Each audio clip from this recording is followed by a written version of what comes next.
to the Phoenix, to Rob, to Gilly, to Domi, for putting faith in me to come back to the game. I'm super excited to get to this point. Obviously had conversations with the Phoenix, but at the same time respecting the restriction that I've been under. But for me, I think coming back, it's felt like the right move. I think just coming back and seeing these facilities that we're in here right now, I think, it's got a really good feeling about the club. There's a lot of female coaches in the club. There's some unbelievable players, and they've acquired some more unbelievable players. So, just super excited. I can't wait to get to work. Today's a good day. How do you reflect on the last 12 months? Yeah, I mean, for me personally, I can't really speak to the details of what went on in Paris and the things around that. But, for me, I've taken that 12 months to reflect, to learn, to grow. It's been very difficult, and I'm just excited to put my head down, work hard, and get back to work and do what I love every day. Do you have any regrets? I think, everybody involved will certainly have regrets, for sure. I think, again, what I will say is I'm a pretty optimistic person, and I think there's been days in the last 12 months that optimism has been very difficult. But again, it feels like Christmas Day to me. I think to come back, and I know I have to earn the trust of everybody, and I'll be working hard to do that. But like I say, I'm thrilled to be here, and I can't wait to get to work. Have there been any challenging conversations to be had with members of this team who were members of the Football Ferns a year ago? There hasn't to date. I haven't actually spoke to the players. Obviously I've only just been appointed. But what I will say is when you're a coach, you have to earn the trust of every player that you walk into the door with, and that's no different. What I will say is I think coming back to New Zealand, it's a place I spent a lot of my career. I've worked with quite a few former and maybe the odd current Football Fern, and people picked up the phone the minute I was in New Zealand, and I thought that was really special. I think people know my character, and things happen right in life, and not everybody is perfect. And again, I've reflected, I'll grow on that. But to get phone calls and connect with current and former Football Ferns and welcome me with open arms, I think for me that feels really special, and it's why I love New Zealand.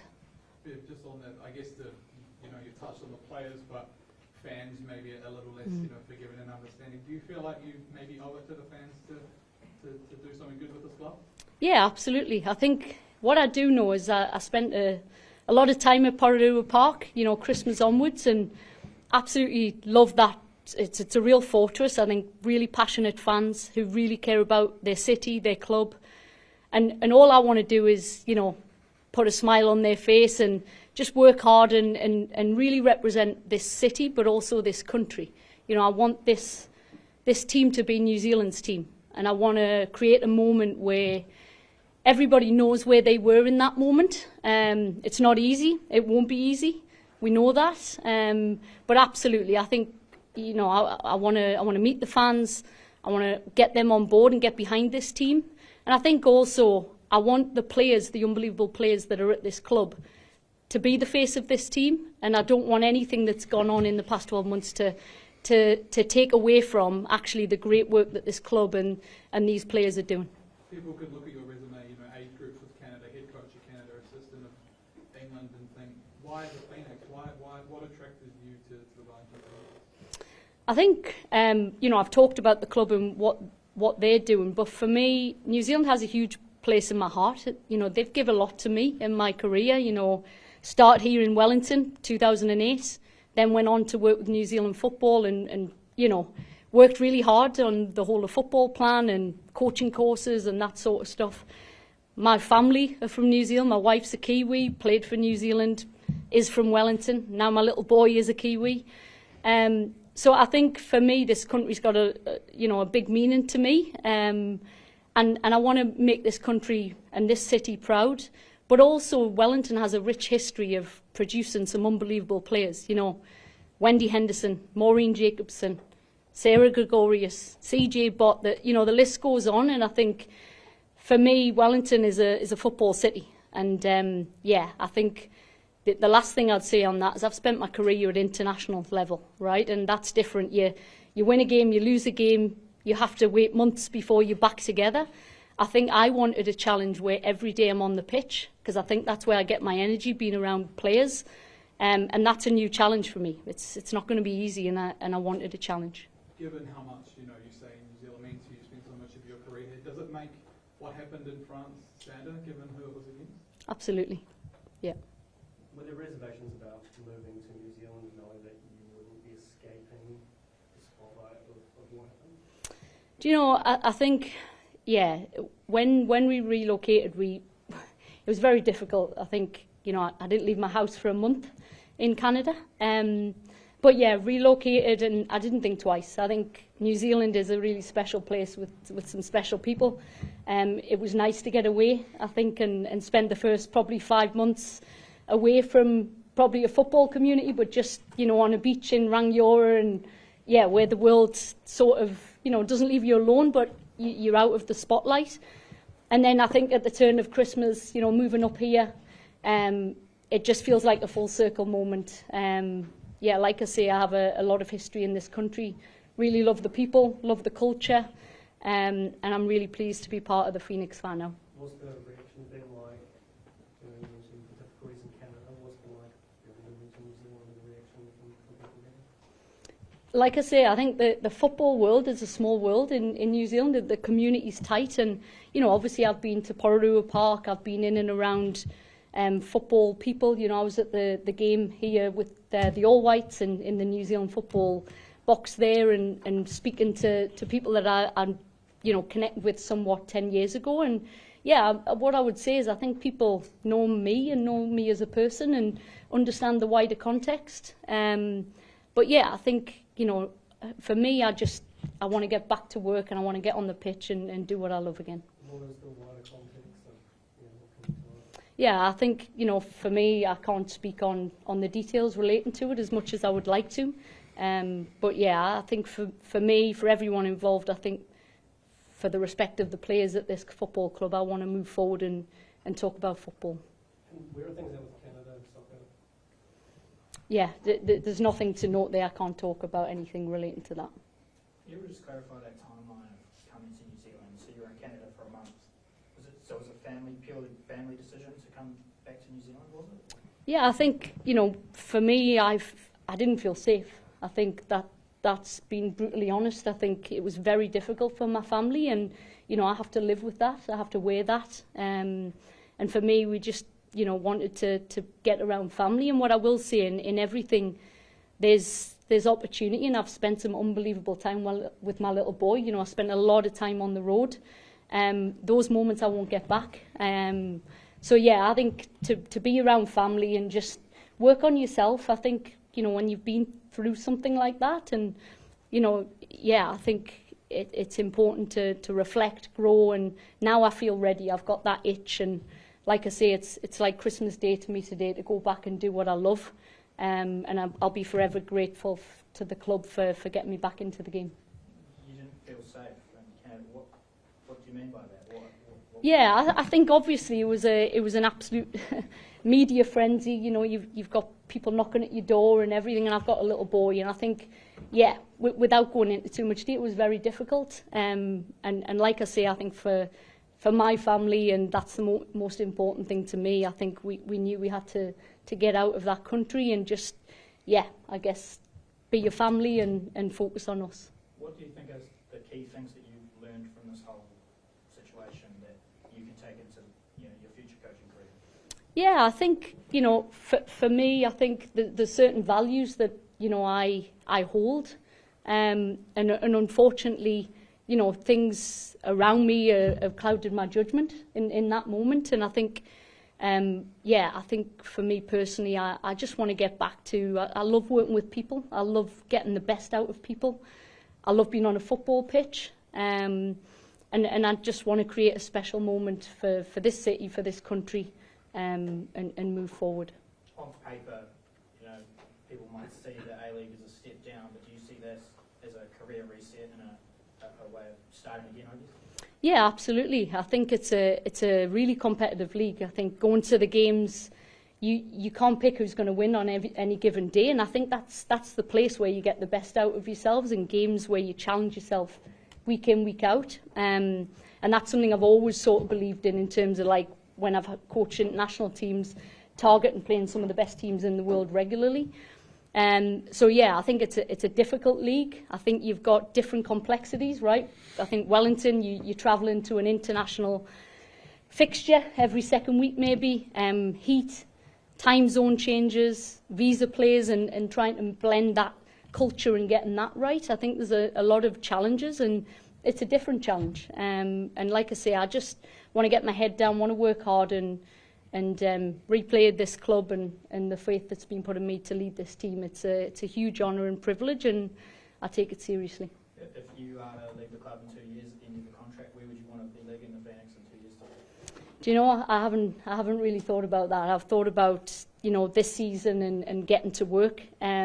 Yeah, I'm here, I'm present. I want to stay in the present. If that's something else, I think when you talk about reflections, I just want to live for today and be super where I am and give it my best shot. You was confident that people would hire you so soon after the banning? To be honest, I didn't know. And like I say, I think the first 6 months I was just not surviving, but, you know, I was in my sort of just getting through the day and things. But I think at the turn of Christmas, you start to think about what next. But yeah, I think I've been to some world-class organisations previously, you know, the English FA is a world-class organisation, and I think, you know, my previous work and things, I think, people who've worked with me and who know me, yeah, I'm just so happy to be back. A year out of the sport, did you look at the game, reflect on it, and so is this a reset? Are you a different coach now? I think whenever somebody's been through something, I think you are. It does affect you, right? And I think for me personally, I just want to be the best person I can be. But of course, I think when you've been through something, it does have an impact, good, bad, or indifferent. And for me, I am a more well-rounded coach. I think, you know, when I'm working with players, I think I'll have a greater empathy for, you know, people who maybe have situations happen in their life. I think I was not lucky, I won't put it down to luck, but certainly in my career, you know, winning a gold medal quite early into my tenure at Canada, it came very quickly, right? And I think for me now, I think to have this experience, it's going to help me move forward, not only in my career, but in life. And there's a lot of lessons to be learned in terms of life that I'll carry forward with me. If sorry, Barry, do you want to go again? So, I mean, just knowing you've been announced, obviously, you talked to the Phoenix and the Rights, but has there been any interaction with players or what sort of reception you've had?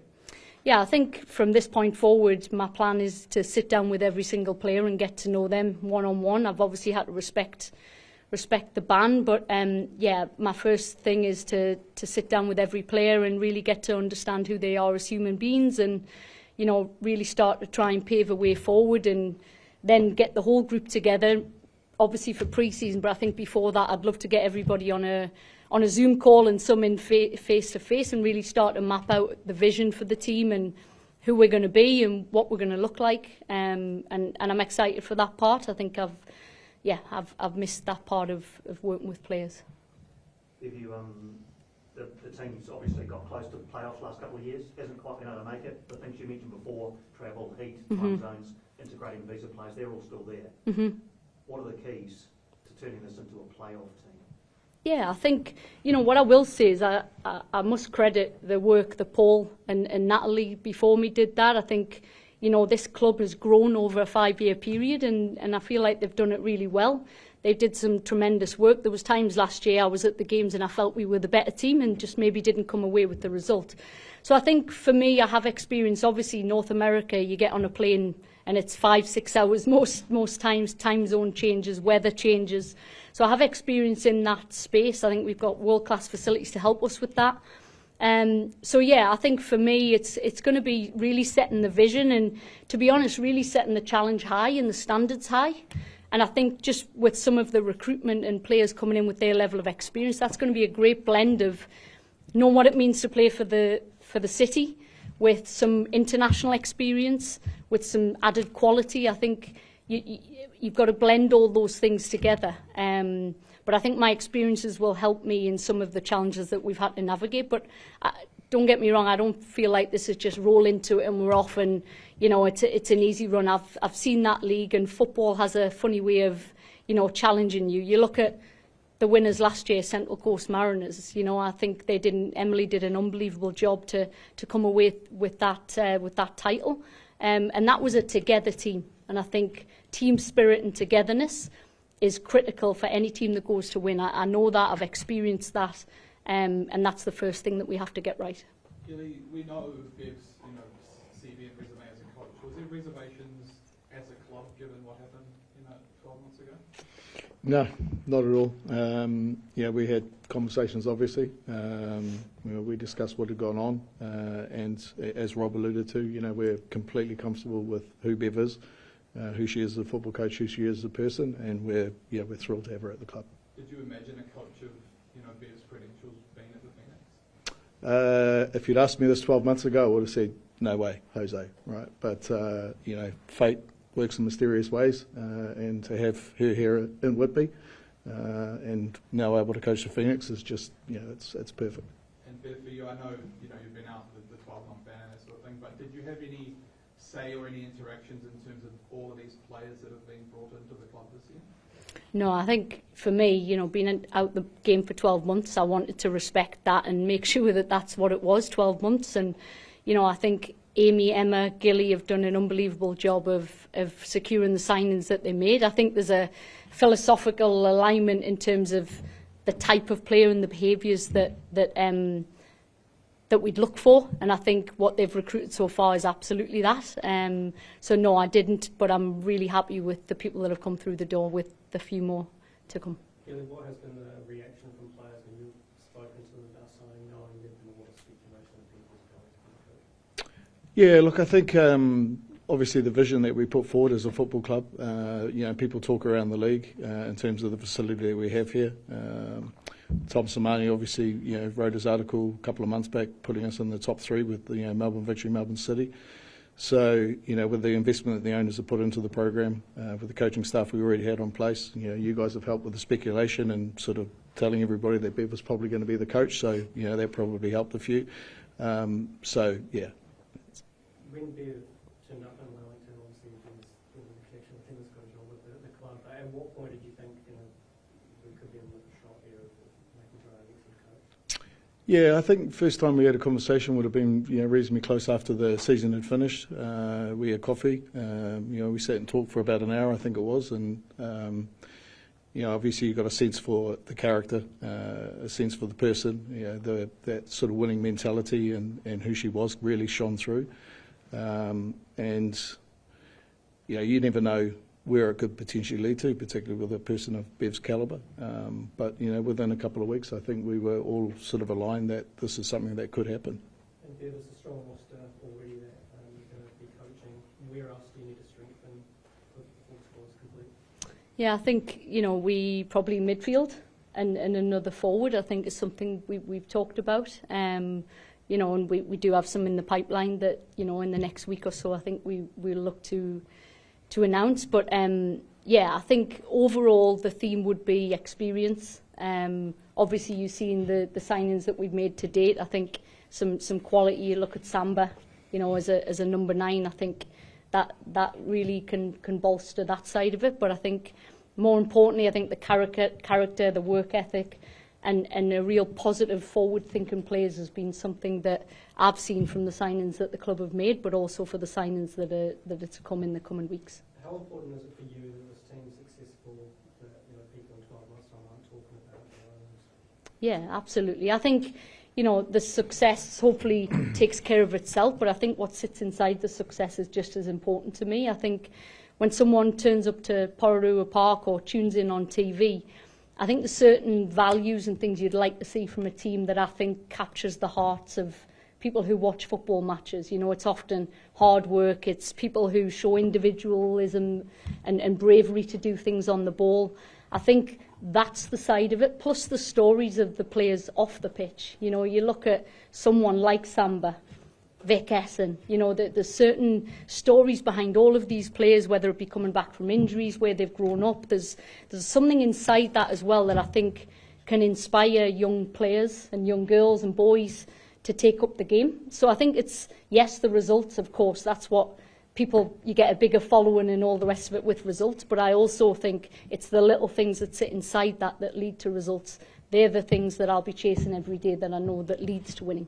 Can I talk about sort of a year out football activity, what I mean, like you couldn't do, you know, the other coach of your son's team, or like, you know, is there anything that you could do? No, I think, you know, I didn't. What I will say is I celebrated last night coaching the under-7s of my son's team in the pouring down Wellington rain. That was a nice, humbling experience, but, you know, they got all the energy from me in that moment because I've just been itching to do that. Having to support Emma to volunteer and coach that under-7s team. But no, I think nothing related to being on the grass. And to be honest with you, there was a period where I just wasn't ready. I think for me, my career has been spent in high performance, and with that comes certain habits that you build, right? Exercise, good sleep, food.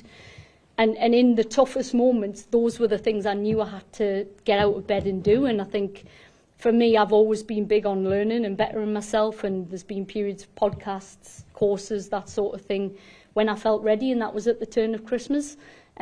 So I've spent my time doing that. And to be honest, connecting with mentors and coaches around the world, I think what I will say is your circle does get smaller in these moments, but there's some unbelievable people who've offered their support from the minute it happened in Paris and who know me as a human, and I'll be forever grateful for them to stand by me in those moments. But also I think, you know, I have to say thank you to my family, because I couldn't have got through the past 12 months without them. If you're looking for a midfielder, committed, experienced, yeah. Is it going to be the shortest retirement in history for Anna? She knows where we are. You know, I think, listen, I got to see Flea last season, and she was a real, she dictated a lot of things on the football pitch, and for me, probably some of the best football I've ever seen her play. But I think, you know, I've been on the coach of some big retirements in their careers, and it's a difficult moment, I think, for anyone to make that decision and be comfortable with it. I think, yeah, I mean, I'd welcome her back with open arms. I'm sure the whole of Wellington and the country would. But, you know, we have to respect where she's at in her career. But, yeah, I thought she was absolutely outstanding, and, yeah, she'll always be welcome. Everything that you've been through in the last 12 months, what's your emotion today? If you want honesty from me, I was so excited, but also I'm a little bit traumatised, I think, from the media side of things. And, you know, I hope to build that trust and relationship with the people in this room. So, yeah, super excited, nervous, right? I think, you know, I've tried to stay out the spotlight, and now I'm back in it a little bit. But, yeah, I just can't wait to get to work and work with the players. And so far, my experience with this club, the people in this room who are at the back from the club, they work so hard. I think, you know, again, being in and around the community, I just see people like Domi and Gilly and all of the people involved. They work unbelievably hard for this football club, and I'm going to do the same. Did you ever consider the Football Ferns job? I know the timeline, you know, was announced a few months ago, but were you looking at that potentially as a way back into football? Yeah, I think, you know, what I will say is I'd like to congratulate Michael Maine. I think great character. You know, I bumped into him not so long ago, and yeah, I think I might have actually taken him on his first coaching course back in the day. And, you know, he's an unbelievable human, and I wish him and the Football Ferns the best of luck in everything that they do. I'll be doing everything I can to support with the players that we secure for the Football Ferns to help them go and be successful in any player, I think, that plays internationally. But for me, you know, this feels right. I want to get on the pitch every single day, and I get to do that now, and that's just a different challenge for me. Was it the first time you'd spoken to him since Paris, or had you reached out to him prior? Yeah, we spoke in January. So again, I think, you know, as the turn of Christmas and coming up to Wellington and things, we spoke. And like I say, he was really good. High expectations for this club, especially, I guess, the women's program, given how much they've invested. How successful, you know, you've seen the roster about to start with them. How successful do you think you Yeah, I mean, I think I have a history of understand what it takes to win and the high performance processes that go in it. I think when I get them all on a football pitch and I get to feel and see where people fit and how that can blend together, I've got no doubt we can go and do some firsts for this football club. And I think that's the aim, is to go and create some moments that this football club's not had before. Do you expect to be in a position where you can talk openly about everything that happened at any point? Yeah, I'm not sure at this stage, but I think again, I think for the sake of everyone affected by it, would like to be able to move forward. And I understand that's people are doing their job here, but I think I want to make sure that the players at this club and probably the players affected can